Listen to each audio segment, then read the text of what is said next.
Ya, kita tunggu.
Oke.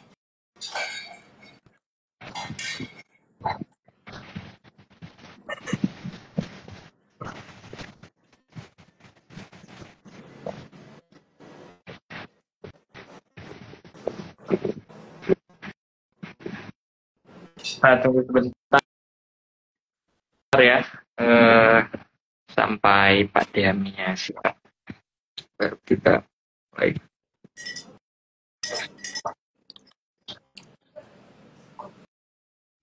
Punya anu nggak? Standingnya HP.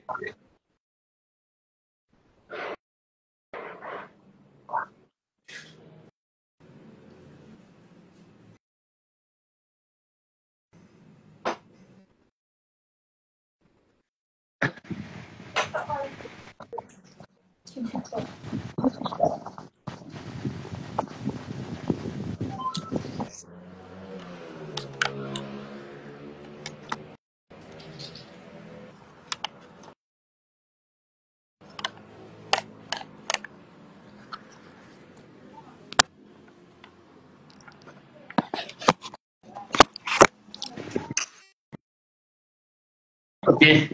Assalamualaikum, Pak D. Waalaikumsalam anak-anakmu.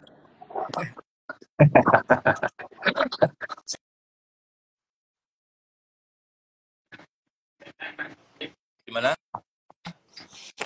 Sehat. Alhamdulillah. Baru ketemu cucu Oke. ini di rumah cucu ini. Oh, di Jakarta Timur, tak?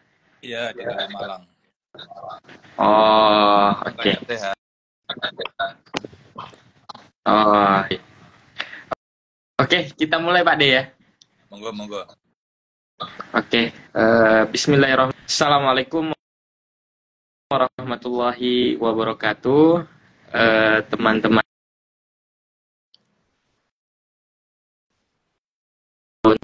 berada, bahagia sekali pada kesempatan malam hari ini kita kembali Fodaru kembali menyapa teman-teman semuanya. Seri ke-9 yang secara khusus berturut-turut hampir 4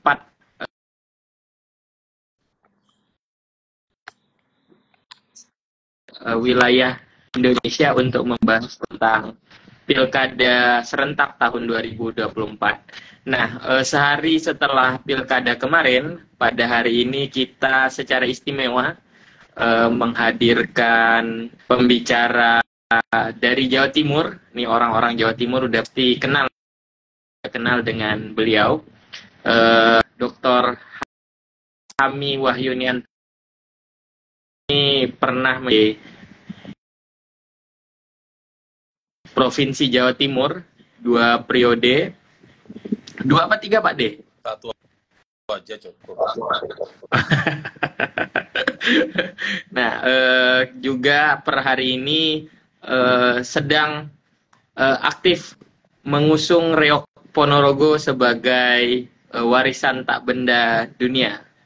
Nah, kita sapa-sapa dulu. Gimana kabarnya Pak Dehami? Sehat? Alhamdulillah, sehat walafiat.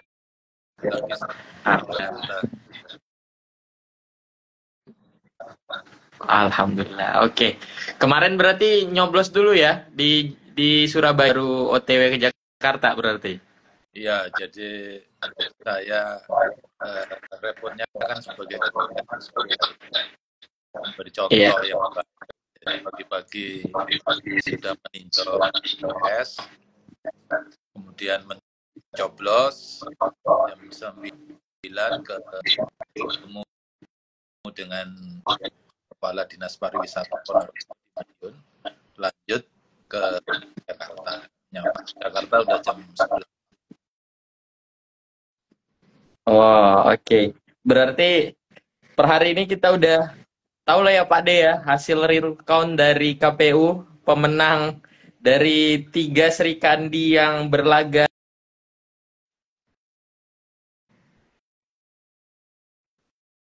perempuan begitu. Dan menepis mitos bahwa yang layak berpolitik atau politik di Jawa Timur itu keras, dan tiganya yang maju sebagai calon gubernur adalah perempuan.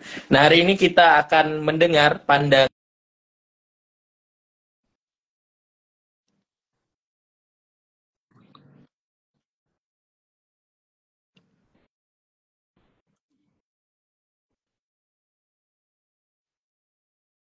pandangan masing-masing calon tersebut, dan secara khusus Viva sebagai pemenang realconnya hari ini. Nah, kepada Pak Dehami, waktu dan tempat Fodaru persilakan. Silakan Pak De.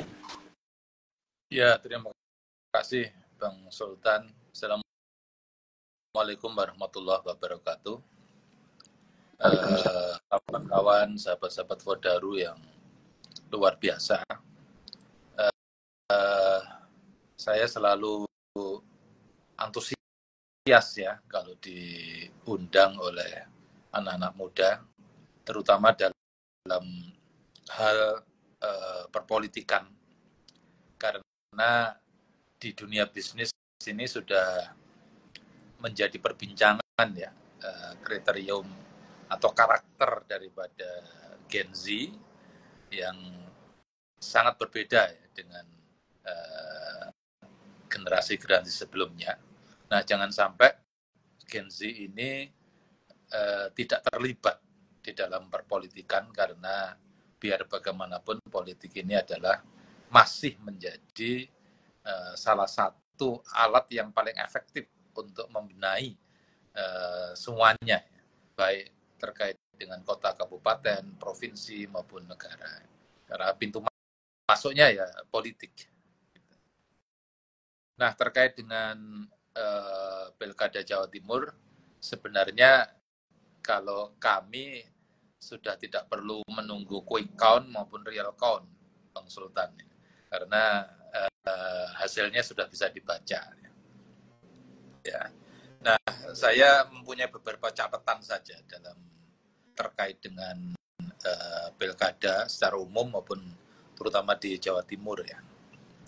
Yang pertama, ini ada fenomena yang menarik ya di dalam pilkada serentak pertama di Indonesia, atau kedua ya di Indonesia, tapi yang menyeluruh itu betul-betul serentak baru tahun ini ya. Tahun 2020 itu belum menyeluruh, ya, tapi tahun ini sudah menyeluruh. Nah, yang menarik adalah ada fenomena daulat parpol melawan daulat rakyat. Ini sangat menarik. Saya ambil contoh yang pertama adalah di Jawa Timur sendiri ya, sebagai topik pada diskusi malam hari ini. Di Jawa Timur ini ada 2 partai penguasa yang silih ganti menjadi ketua DPRD Jawa Timur karena kursinya terbanyak. Yang pertama, kali ini, tahun ini ya, tahun ini itu adalah PKB, 5 tahun yang lalu adalah PDIP. Nah, kedua parpol ini mengusung calonnya masing-masing. Yang pertama Bu Risma dengan Gus Han yang diusung oleh PDIP, dan juga dari kalau nggak keliru itu Hanura dan Umat ya ikut mengusung. Ini yang menarik ya, menjadi PDIP diusung oleh partainya Pak Amin Rais juga, Partai Umat. Kemudian PKB sebagai juara champion pada tahun ini itu mengusung Bu Luluk dan Pak Lukman. Di detik akhir Pak Din Samsudin sebagai tokoh Muhammadiyah menegaskan bahwa Partai Pelita ya itu ikut mengusung paslon dari PDIP. Ya, ini juga menarik. Dari PKB maksud saya. PKB dua-duanya dari aktivis Nahdien, Bu Luluk dan Gus Lukman, itu sama-sama Nahdiennya. Kemudian Pak Din ini representasi tokoh Muhammadiyah. Jadi ini adem tentrem sebenarnya, sangat menarik fenomena ini. Walaupun sayang gagal mengeksplor kekuatan ya di PDIP di Jawa Timur. Nah, Bu Khofifah sendiri diusung dan didukung oleh 15 parpol, baik yang punya parlemen di DPRD Jatim maupun yang tidak punya. Salah satu yang tidak punya itu dulu partainya Bang Sultan, yaitu Partai Gelora, itu mengusung Bu Khofifah, termasuk PKS. Ya, PKS mengusung Bu Khofifah. Ini juga menarik. Nah, di sini saya sebut daulat parpol melawan daulat rakyat itu mengapa? Ya, jadi saya sebagai warga Surabaya, Jawa Timur, dan mungkin banyak juga yang merasa seperti saya, tidak merasa terpenuhi hak kami sebagai rakyat oleh parpol yang ada. Jadi parpol yang ada ini tidak menurunkan atau tidak mengusung kader terbaik mereka. Ya, menurut saya, ya, kader terbaik mereka. Misalkan di PKB ya, itu ada kebetulan juga sahabat saya dan warga saya di kampung. Saya ketua RW-nya, Pak Menteri itu salah satu warga kami, Pak mantan Menteri Desa ya, Desa Tertinggal, Pak Abdul Halim Iskandar. Itu kan salah satu kader terbaik dan punya garis keturunan berdarah biru lah ya bahasanya. Tetapi yang diusung justru Bu Luluk dan Gus Lukman. Jadi ada kesan di banyak masyarakat ya bahwa kayak minjam iklan ya untuk anak kok coba-coba gitu, untuk cagup kok coba-coba begitu. Jadi bukan terbaiknya, bukan yang terbaik. Ada juga sebenarnya kawan saya di DPRD Jatim dari Dapil Jawa Timur dan sempat menjadi pimpinan DPRD pada periode yang lalu dan sekarang terpilih lagi. Ya, kok bukan itu? Ya, padahal itu suaranya di Sidoarjo sangat besar, ya sangat banyak. Jadi di sini daulat parpol tidak linear dengan daulat rakyat. Ya, ini yang fenomena pertama yang saya soroti. Hal yang serupa terjadi di Jakarta. Ya, di Jakarta ini ada sebagian yang cukup besar ya masyarakat yang kecewa, ada calon yang sangat mereka inginkan untuk menjadi paslon, tetapi dijegal di detik-detik akhir. Pak Anies Baswedan saya sebut saja, yang di kemudian hari Pak Anies dengan anak abahnya akhirnya deklarasi dalam tanda kutip ya menyatakan dukungan terhadap Mas Pram dan Bang Dul. Dan tadi saya lihat di medsos itu salah satu tokoh yang dikunjungi pertama setelah menang adalah Pak Anies Baswedan. Ini juga ya memang lumrah ya, lazim di dunia politik pasti akan terjadi seperti itu. Killed or to be killed. Ya, jadi sudah biasa. Tapi dalam perspektif daulat rakyat itu kita merasa termanipulasi, ya, menjadi tidak fair, pertarungan tidak asik gitu. Ya. Ini fenomena pertama yang saya amati dalam pilkada serentak kali ini. Kemudian yang kedua terkait dengan pilkada serentak ini juga yang menarik adalah bahwa banyak parpol yang juara dalam pileg terakhir, ya, itu yang mendapatkan hukuman dari daulat rakyat, ya, dalam tanda kutip, ya. Jadi ini pelajaran juga bagi pengurus parpol di DPP di level tertinggi. Mudah-mudahan nanti Bang Sultan dan kawan-kawan Fodarun ini banyak yang menjadi pengurus parpol, ya, di mana mereka merasa besar dengan jumlah pemilih yang di atas, yang 2 digit, ya, di atas 10 juta, tanpa memetakan bahwa ternyata dari 12 juta, 15 juta itu captive market mereka, kader inti mereka itu mungkin tidak lebih dari 1 juta atau 2 juta, ya. Saya sudah sekitar 2 bulan yang lalu dengan beberapa tokoh, ya, menyampaikan bahwa kita akan lihat di dalam pilkada DKI apakah partai penguasanya akan dihukum oleh pemilihnya atau tidak, ya. Jadi masyarakat Indonesia ini permisif gitu ataukah masih punya engagement yang kuat terhadap politik yang etis, ya. Nanti akan kita lihat dalam pilkada DKI. Nah, terjadi kan di DKI paslon yang diusung oleh partai yang juara di DKI tahun 2024 kemarin bahkan diusung oleh mantan presiden dan oleh presiden sendiri, ya, di endorse, ya, ini yang luar biasa ini, ya, dan diusung oleh banyak parpol yang dalam pilpres kemarin masuk dalam kabinet Indonesia Maju atau kabinet merah putih, ya. Nah, ini koalisi, ya, maksudnya koalisi Indonesia Maju dan sekarang masuk menjadi kabinet merah putih itu tumbang, ya. Jadi bukan hanya dia paslon ini diusung oleh partai penguasa di Jakarta, tetapi bahkan diusung oleh partai-partai politik yang masuk di dalam KIM, ya. Kemudian di-endorse oleh presiden dan mantan presiden, ya. Luar biasanya paslon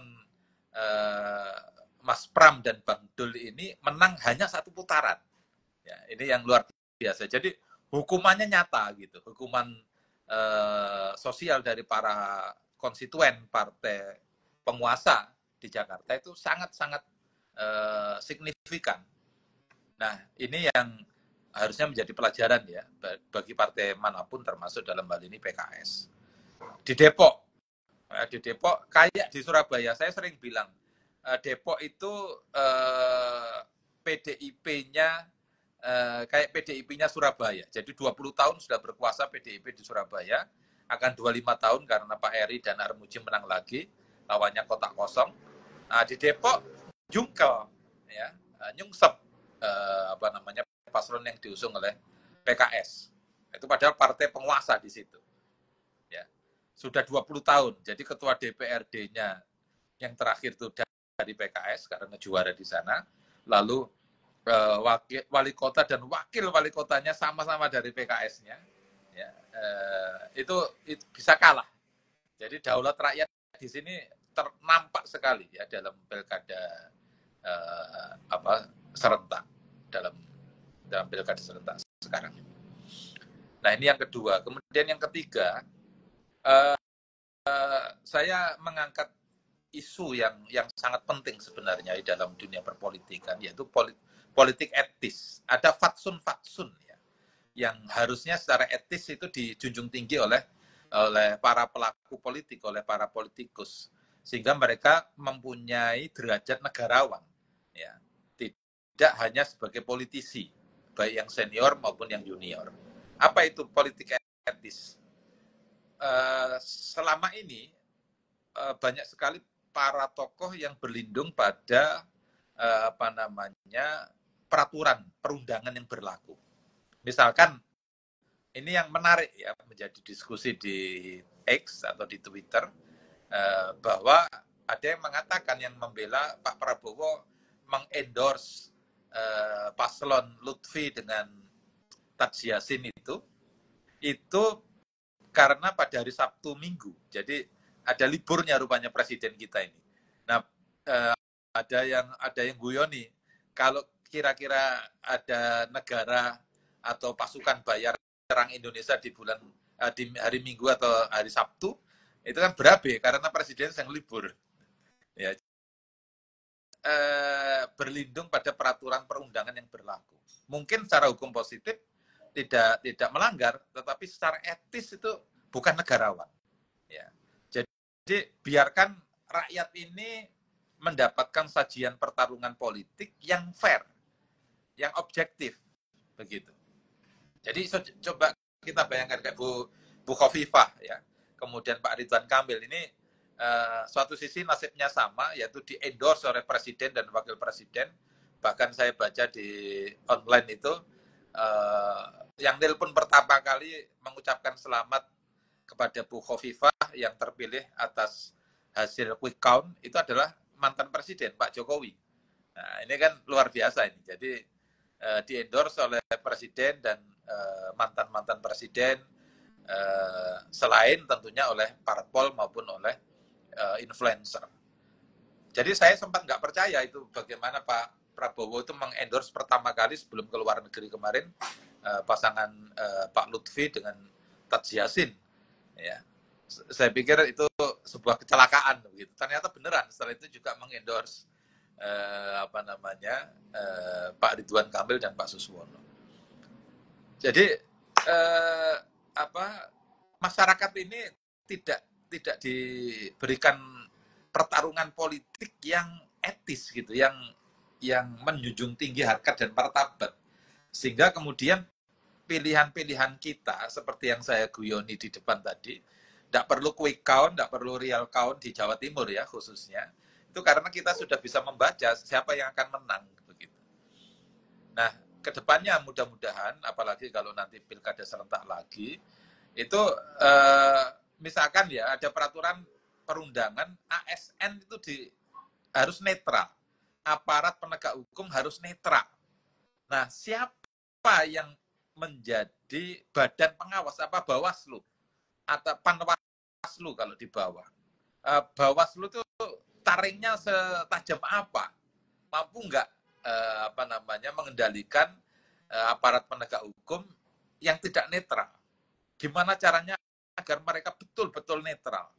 Ya, sebagaimana ASN yang harus netral. Mestinya aparat penegak hukum juga netral. Ya.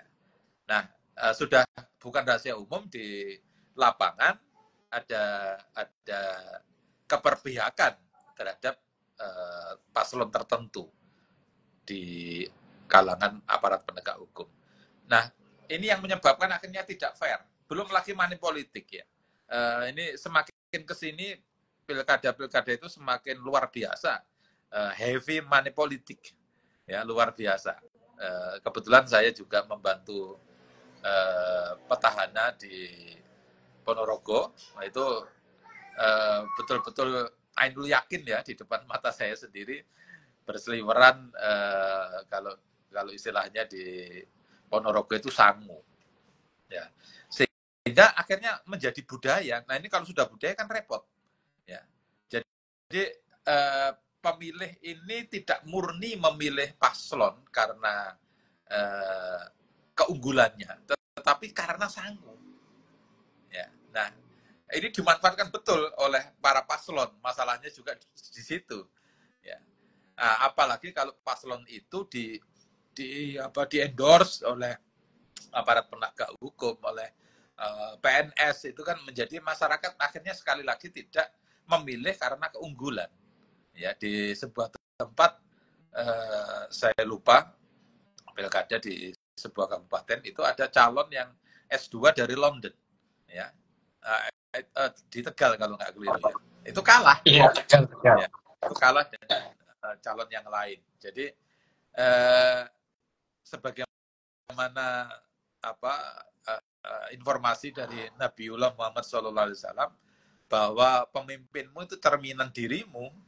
Ya, jadi kalau kita ingin mendapatkan pemimpin yang baik, ya tentunya kita harus memperbaiki dulu kualitas kita. Dan kualitas kita sebagai warga negara sangat dipengaruhi oleh kualitas guru-guru kita dan sistem pendidikan di negara kita tercinta ini. Kemudian yang terakhir, yang keempat yang menjadi catatan bagi saya terkait dengan rivalitas ya.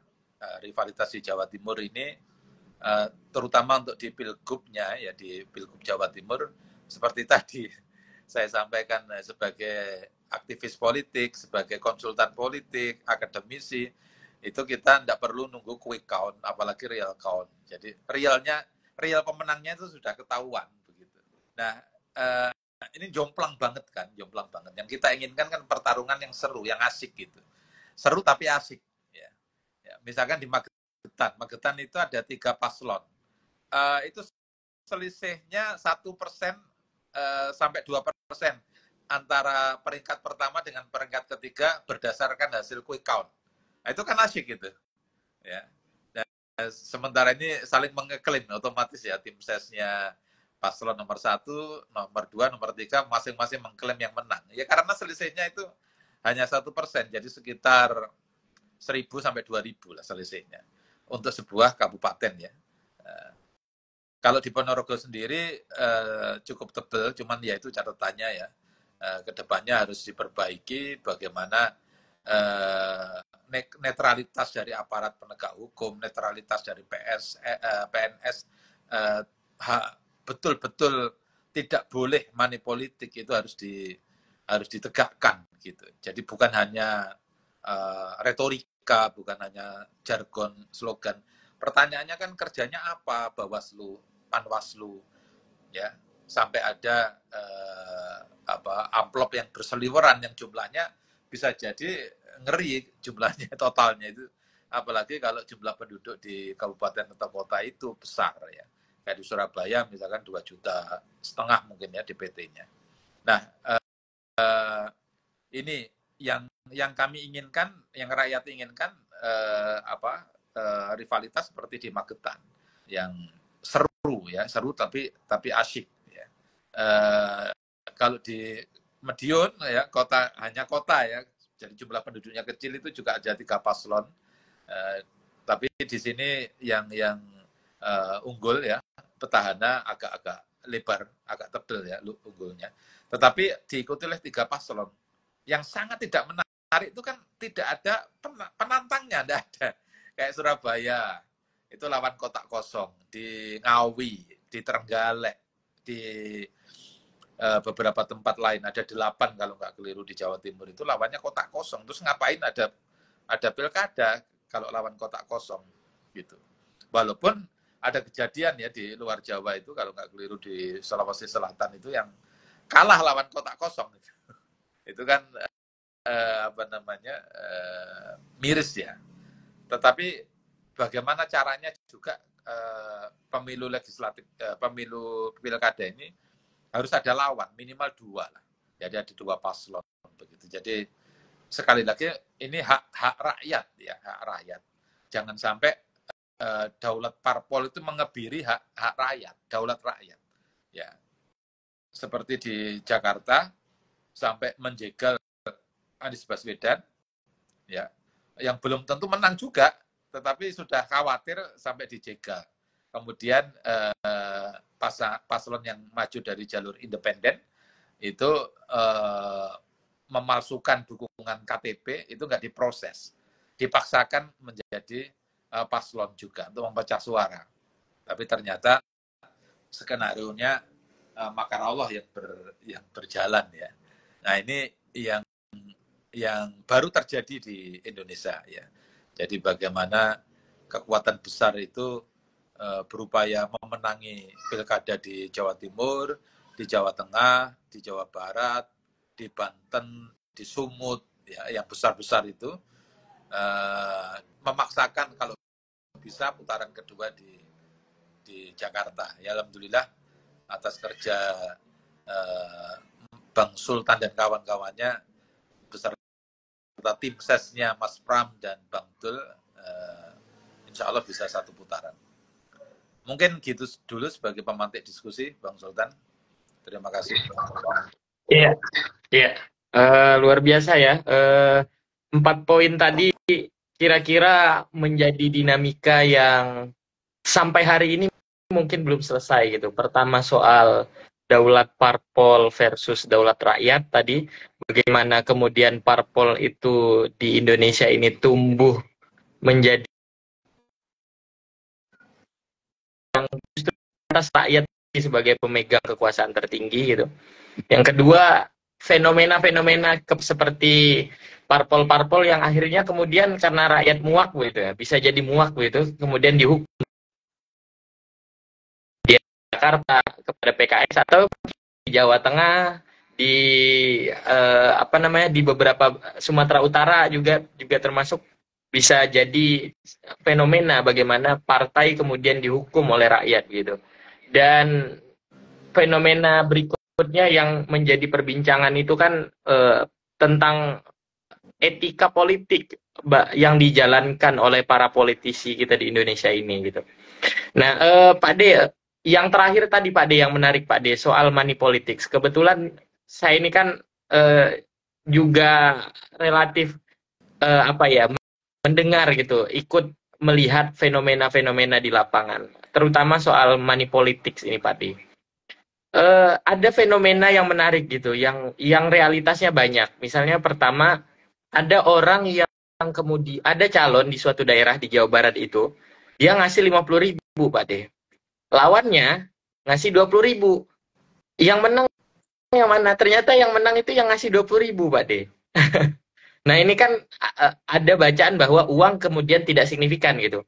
Tapi ada juga yang ngasih banyak atau lawan yang ngasih sedikit atau ngasih beras doang gitu, justru menang gitu. Nah kemudian muncullah konten bahwa uang ini sangat signifikan gitu, sebagai apa ya, kunci dari kemenangan gitu. Kalau dari lima tasnya politisi itu kan terakhir isi tas gitu.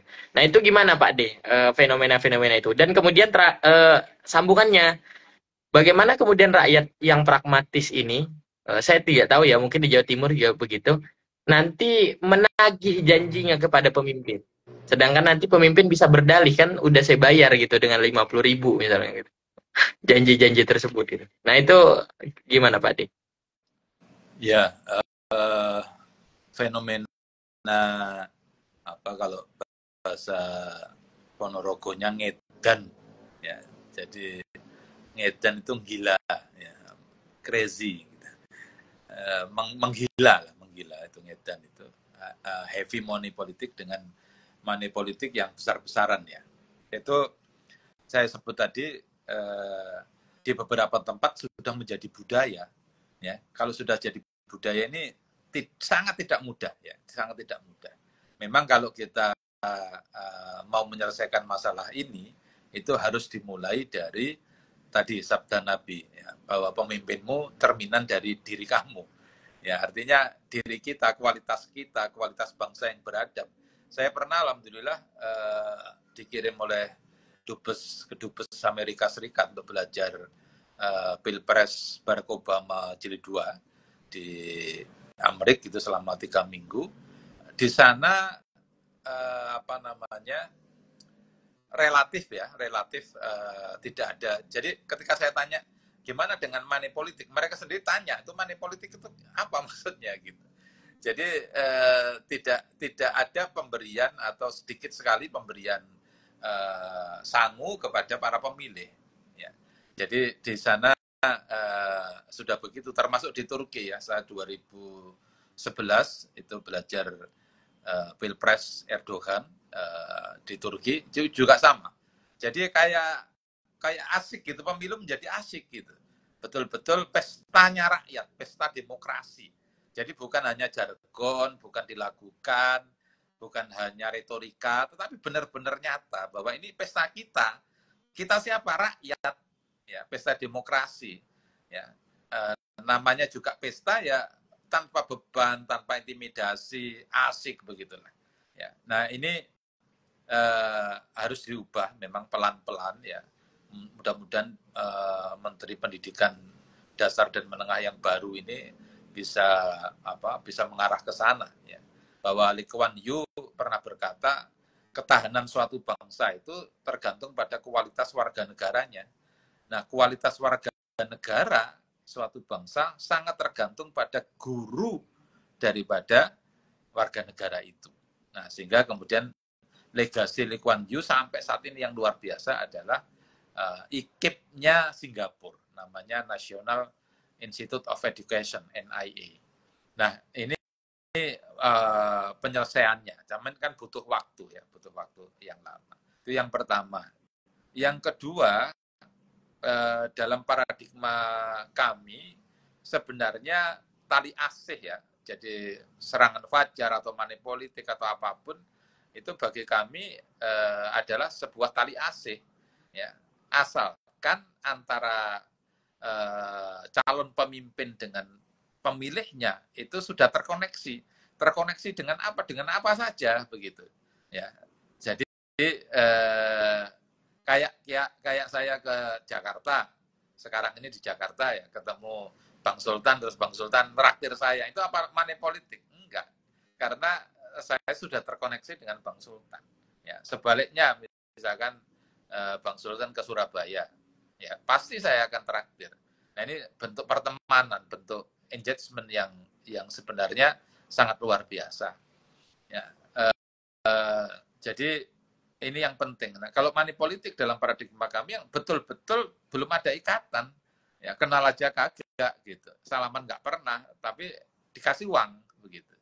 Nah, ini fenomena yang perlu kita urai bersama-sama. Dan yang terakhir terkait dengan money politik ini, apapun alasannya, ya sudah sangat-sangat jelas dalam peraturan perundangan bahwa tidak boleh ada money politik.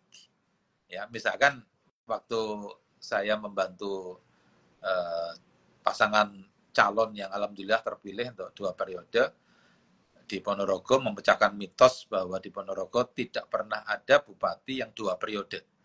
Ini alhamdulillah baru kali ini atau Bupati Sugiri dan wakilnya Bu Lisdiarita itu memimpin Ponorogo 2 periode.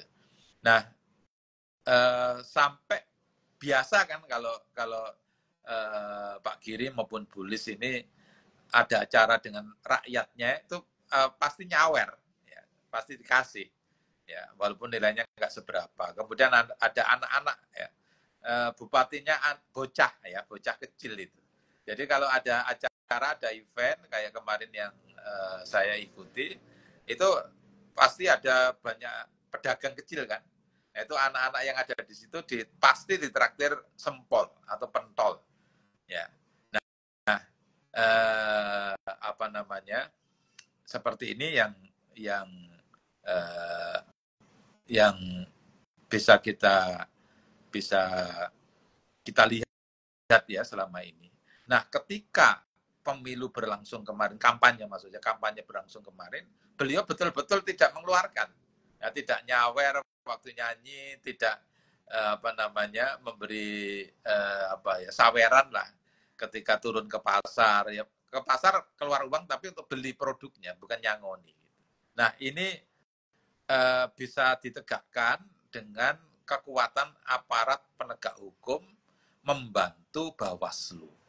Jadi Bawaslu itu ada kerjanya gitu ya, tidak administrasi saja yang dia kerjakan, tetapi secara fungsional menegakkan peraturan perundangan. Yang sederhana saja adalah tadi itu, netralitas aparat penegak hukum, netralitas PNS, dan money politik. 3 itu saja dikerjakan dengan sangat baik oleh Bawaslu, didukung oleh aparat itu sudah sangat berkontribusi untuk politik yang etis. Itu Bang. Oke, ini Bang Fatan nih mau ngobrol juga nih. Mangga Bang Siap. Fatan. Halo, terima kasih Pak D. Assalamualaikum. Panggilan ngikut Bang Sultan lah Pak D. Salam. Terima kasih sebelumnya atas jabaran dalam beberapa percakapan tadi. Saya mengikuti dan sangat tertarik apa yang sudah disampaikan oleh Pak D. Saya ingin mencoba kembali ke konteks Jawa Timur Pak D. Yang hingga sekarang terlihat dari quick count-nya itu kan pasangan siapa itu yang sedang memimpin? Khofifah. Pasangan Khofifah yang sedang memimpin kayak gitu, ataupun nanti udah bisa difikskan pasangan Khofifah yang akan memenangkan pilkada di Jatim. Entah itu dengan berbagai alasan terkait dengan nahdinya beliau, kemudian juga dengan koalisi yang begitu besar yang mendukung beliau seperti itu. Nah, dalam pandangan Pak D mengenai Ibu Khofifah ini untuk 5 tahun ke depan dengan berbagai problem yang akan dihadapi di Jawa Timur, ditambah pula dengan presiden yang baru yaitu Pak Prabowo. Nah, kira-kira arah kebijakan dari Bu Khofifah ini akan berfokus kemana Pak? Iya, yang pertama kita mengembalikan dulu ya peraturan perundangan yang ada di Indonesia terkait dengan pemerintah provinsi. Intinya adalah salah satunya yang mendasar, pemerintah provinsi ini adalah aparat ya, kalau boleh saya sampaikan, atau ya aparat pemerintah pusat yang ada di daerah. Ya. Jadi posisinya gubernur itu dalam tanda kutip ya adalah orangnya presiden yang ada di daerah. Sehingga kemudian banyak pengamat politik yang mengusulkan untuk pemilihan gubernur itu dilakukan oleh DPRD. Jadi tidak merupakan pilihan rakyat. Karena apa? Karena fungsinya memang itu. Ya, fungsi dasarnya gubernur adalah kepanjangan tangan dari pemerintah pusat. Nah, kalau dari perspektif ini, otomatis Bu Khofifah ataupun Mas Pram itu harus tegak lurus kepada kebijakan-kebijakan pemerintah pusat. Misalkan yang sangat digemari oleh Bang Sultan dan Bang Fatan, sayangnya sudah kuliah ya, tidak di bangku sekolah dasar lagi atau sekolah menengah pertama. Makan siang gratis, ya, itu harus didukung karena itu pemerintah pusat, kebijakan pemerintah pusat yang harus diamankan oleh pemerintah provinsi. Nah, jadi saya mulai dari yang mendasar dulu, ya, yang mendasar dulu.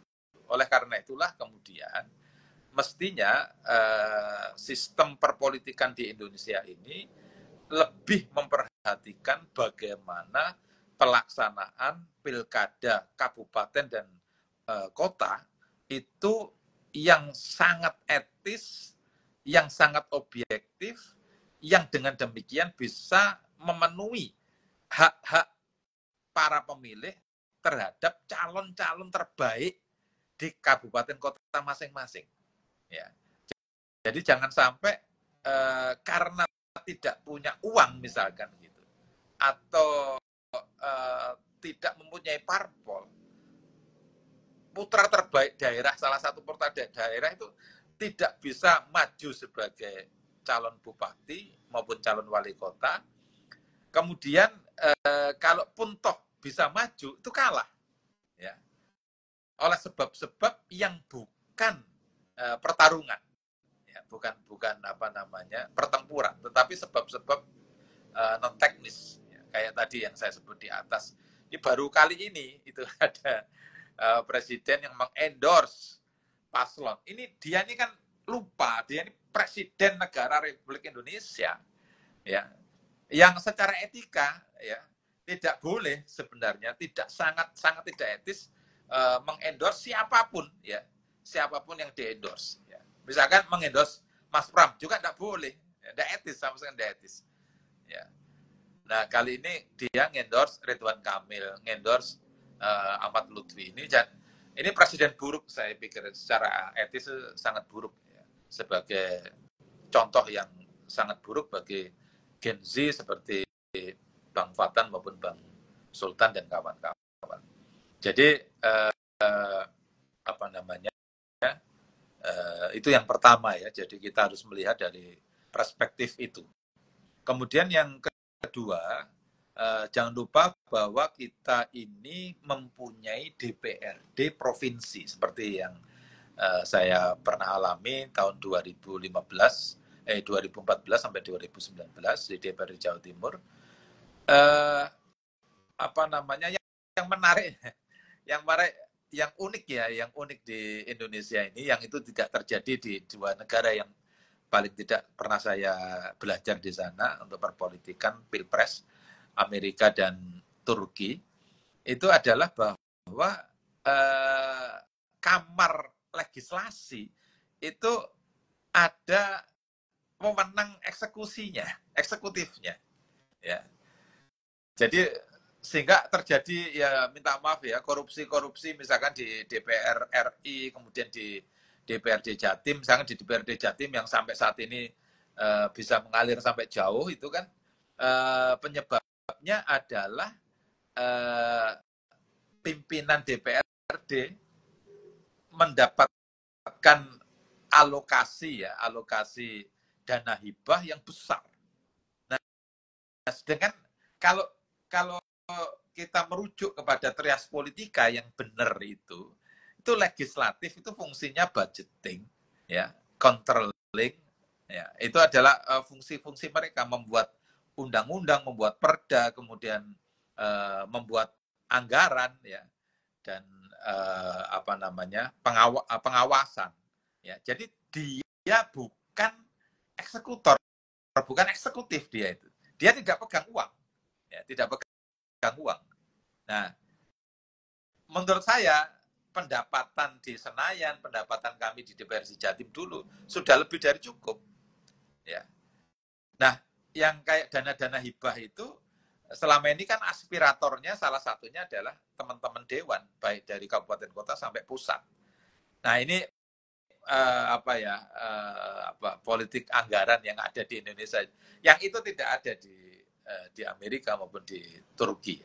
Jadi eksekutif strict, eksekutif, legislatif strict, legislatif. Jadi tidak ada dalam tanda kutip kolusi antara pengawas dengan yang diawasi. Kami ini kan tugasnya salah satunya fungsi pengawasan. Nah, kemudian kalau pengawas cengli sama yang diawasi kan rumit itu, ruwet, ya. Nah, salah satu cara agar cengli itu adalah dana hibah. Kalau di pusat tuh banyak bentuknya, ya. Bisa hand tractor, bisa plengsengan, bisa pengaspalan, macam-macam itu. Makanya kayak di Madiun Ponorogo itu ada jalan nasional, ya, Madiun Ponorogo, sekarang diperlebar dan hot mix begitu halus. Nah, itu ada ucapan terima kasih kepada Bu ini, kepada Bu ini, kepada Bu ini. Seolah-olah dia adalah pembangunnya, padahal bukan. Dia ini hanya wakil rakyat. Gitu. Tapi seolah-olah dia pembangunnya. Pembangunnya siapa? Kementerian PUPR. Ya. Nah, hal-hal seperti itu yang harus kita tegakkan. Nah, kalau fungsi trias politika itu berfungsi seefektif mungkin, maka sangat mudah bagi rakyat untuk menagih janji-janji gubernur dan wakil gubernur terpilih. Lewat siapa ya? Lewat anggota dewan itu. Tapi kalau anggota dewan itu sudah cengli sama eksekutifnya kan repot. Ya, kemana lagi masyarakat akan menagih?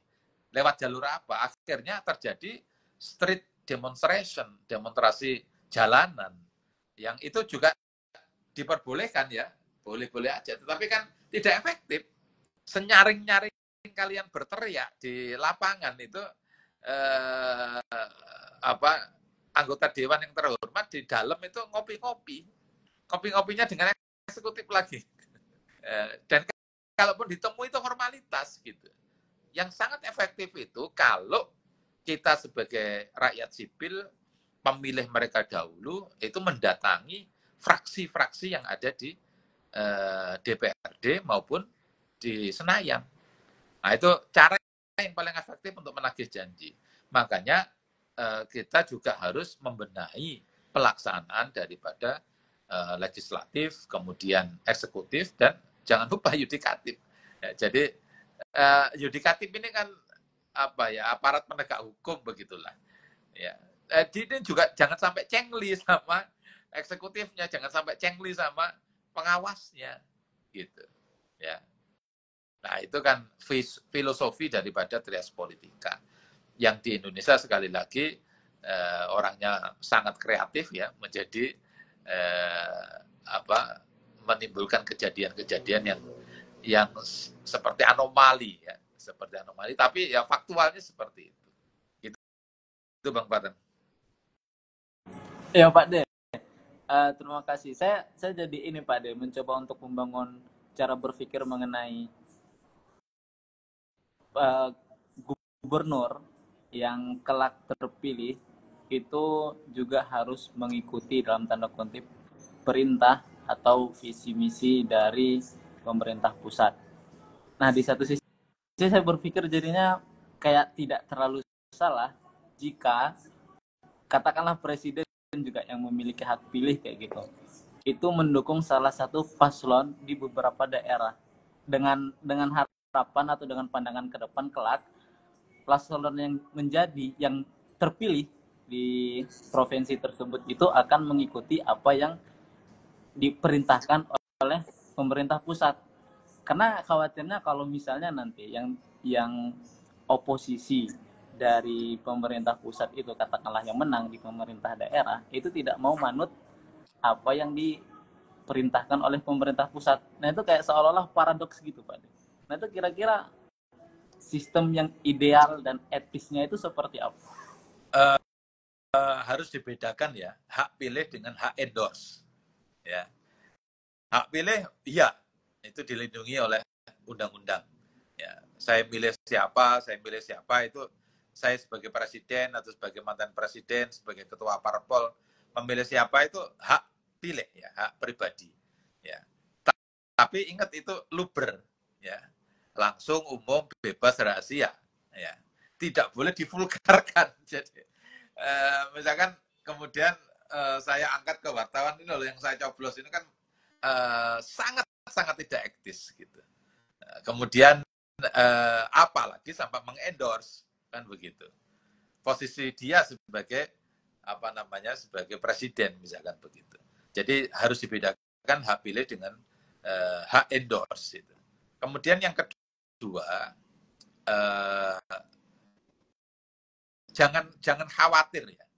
Misalkan Bang Fatan nanti jadi presiden, jangan khawatir gubernur dari manapun, dari partai pendukung Pak Presiden maupun dari partai oposisi, itu jangan khawatir tidak mendukung Bang Fatan sebagai presiden. Enggak. Ya, kenapa? Karena aspek fiskal. Ya. Jadi bantuan keuangan itu pasti kalau gubernurnya nakal gitu, tidak manut sama pemerintah pusat, ya pasti akan dikurangi, itu pasti. Dan itu pukulan telak, sangat merugikan bukan hanya untuk gubernur dan wakil gubernur terpilih, jajaran Pemprov, tapi terutama pemerintah. Karena itulah yang jadi anomali juga di dalam materi debat kemarin. Kebetulan saya mendampingi paslon Sugiri dan Lisdiarita itu 3 kali debat. Nah, itu debat terakhir temanya adalah menyelaraskan program-program Pemkab dengan pemerintah pusat.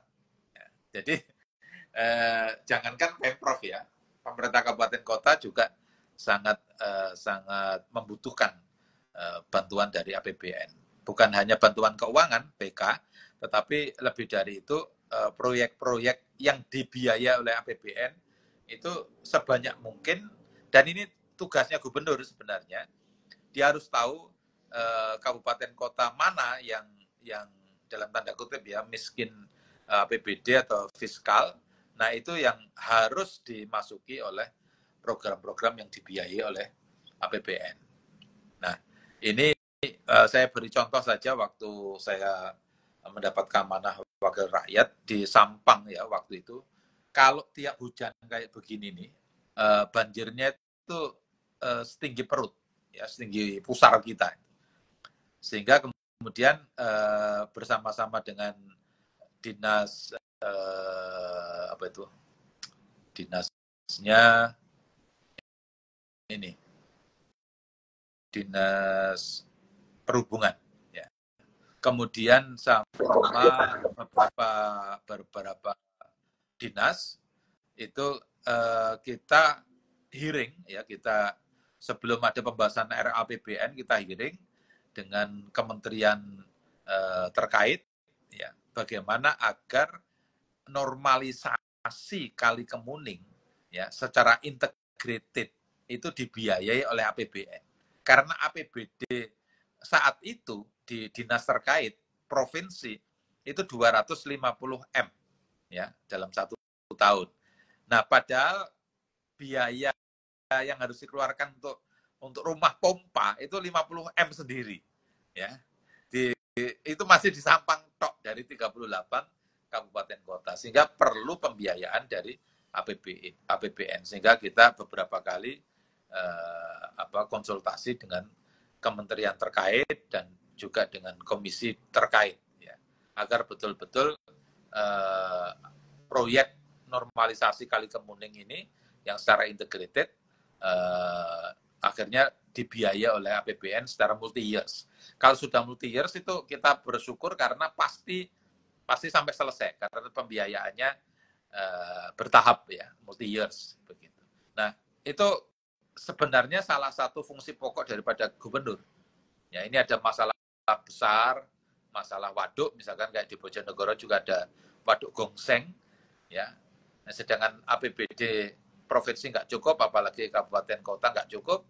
Nah, bagaimana kemudian melakukan lobby-lobby kepada pemerintah pusat.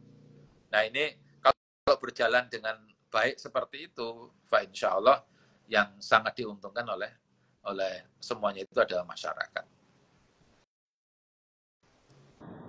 Oke Pak D, terima kasih banyak tadi mendapatkan perbedaan antara hak pilih sama hak endorse, dan sepertinya sebenarnya yang keliru itu yang menyebarkannya kayaknya ya.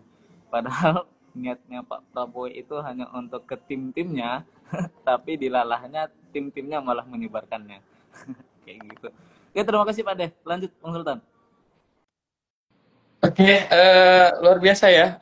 Tadi berarti itu penting Tan, bahwa organisasi antara pusat dengan daerah itu bukan soal lu koalisi siapa gitu, atau lu dari partai mana gitu.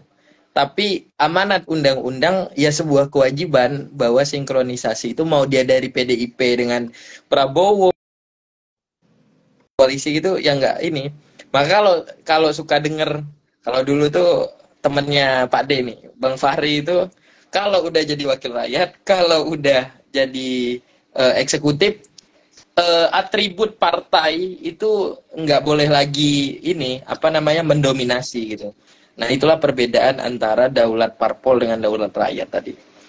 Nah, terakhir mungkin ya Pak D, ini closing statement, mungkin harapan-harapan kepada Bu Khofifa untuk 5 tahun ke depan seperti apa, kemudian mungkin masukan-masukan untuk para politisi dan kami termasuk generasi muda yang hari ini mungkin dalam 5 tahun ke depan akan mulai mendominasi kursi-kursi legislatif dan eksekutif. Mangga Pak De.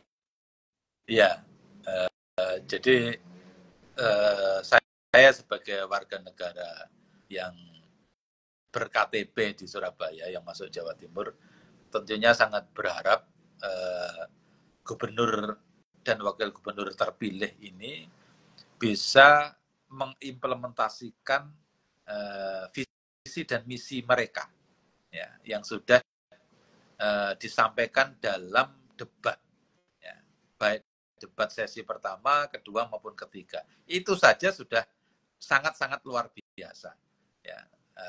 Visi Bu Khofifa, kemudian misinya kalau nggak keliru tadi ada 9 ya, itu ada Jatim Kerja, Jatim macam-macam itu itu sangat normatif yang kalau terimplementasikan sangat-sangat menguntungkan masyarakat Jawa Timur. Nah, untuk itu maka harapan saya DPRD Jawa Timur berfungsi betul untuk mengawasi pelaksanaan dari visi dan misi tadi berikut program-program turunannya, ya. Kayak kami dulu di Komisi D, misalkan ya, Komisi D itu membawai infrastruktur, itu pernah ada namanya anekdotnya itu jalan Lobang Seribu ya, Joglangan Sewu ya, Lobang Seribu, yang ternyata jalan itu adalah jalan nasional. Jadi ketika kami bersama dengan Bina Marga dan Pak Dekarwo, Pak Gubernur saat itu mengusulkan diskresi ya, agar APBD provinsi bisa dipakai untuk perbaikan jalan nasional. Itu tidak boleh. Ya, ini juga kendala birokrasi kita ya. Karena kalau sampai Pemprov membiayai perbaikan jalan nasional itu double account dan bisa indikasi seperti kayak korupsi begitu. Padahal nyawa itunya bagus. Nah, jadi harapannya bagaimana kawan-kawan DPRD Jawa Timur betul-betul mengawasi pelaksanaan daripada implementasi visi, misi, dan program gubernur dan wakil gubernur terpilih. Ya, itu harapan saya yang pertama. Yang kedua, masyarakat. Ya, masyarakat harus kritis. Harus kritis terhadap kebijakan-kebijakan gubernur, program-program gubernur yang merupakan derivat daripada visi misi mereka. Ya.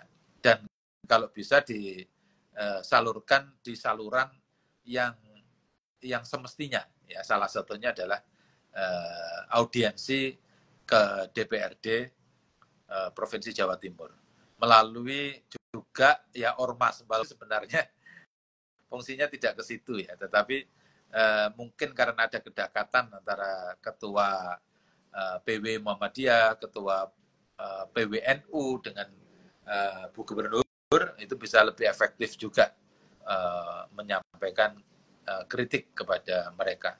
Dan ketum-ketum parpol tentunya ya, bagaimana betul-betul kita menjadi negarawan ya, bukan hanya politisi. Ya, sedekat-dekatnya saya dulu dengan Pak Dekarwo, Pak Gubernur, itu saya dalam setiap, kalau dulu bagusnya Pak Gubernur itu setiap bulan atau maksimal 2 bulan sekali ada ngopi-ngopi bersama seluruh ketua parpol se-Jawa Timur. Ketua parpol yang punya parlemen maupun non-parlemen. Nah, itu saya banyak memberikan masukan di forum-forum seperti itu. Dan itu lebih efektif.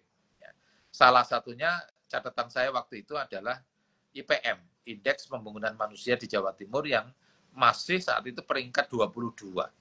Ya, alhamdulillah saya lengser tahun 2019 itu sudah hampir 10 besar. Hampir 10 besar. Jadi kita koreksi, kenapa kok IPM kita rendah? Itu salah satunya adalah kendala buta huruf. Buta hurufnya banyak. Kemudian angka harapan sekolah juga rendah. Ya, itu menyebabkan akhirnya gandol IPM Jawa Timur. Kalau itu begitu dibenahi, itu bisa naik cukup signifikan. Jadi itu harapan-harapan saya untuk DPRD, ketua-ketua parpol maupun masyarakat Indonesia, masyarakat Jawa Timur. Terima kasih, Bang Sultan, Bang Fatan. Iya, luar biasa pesan-pesan yang mungkin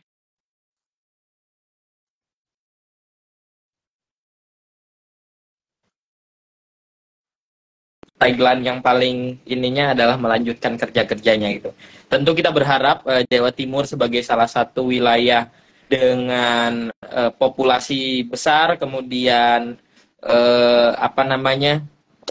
perputaran uang yang juga besar di Jawa Timur,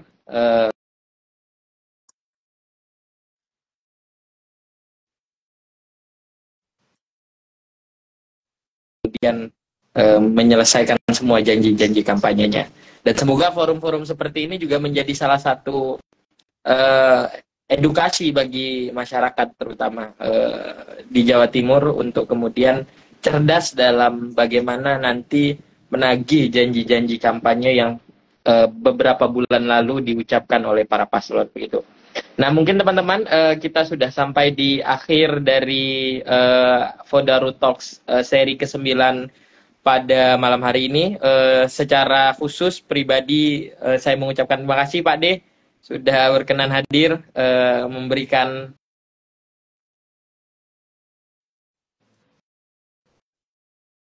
kita berharap ini jadi apa namanya tempat untuk mencari banyak pencerahan.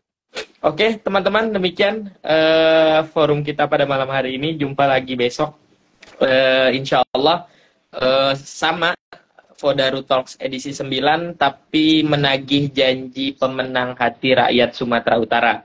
Dan jangan lupa nanti di bulan-bulan awal-awal bulan tahun 2025 Fodaru insya Allah akan menyelenggarakan YPLC atau Young Political Leadership Camp yang nanti menjadi forum melahirkan politisi-politisi baru insya Allah. Dan terakhir nih turut mendoakan Reok Ponorogo segera mendunia. Kapan ke Brazil Pak D? Peru apa Brazil Pak D? Di Paraguay. Oh, Paraguay. Oh.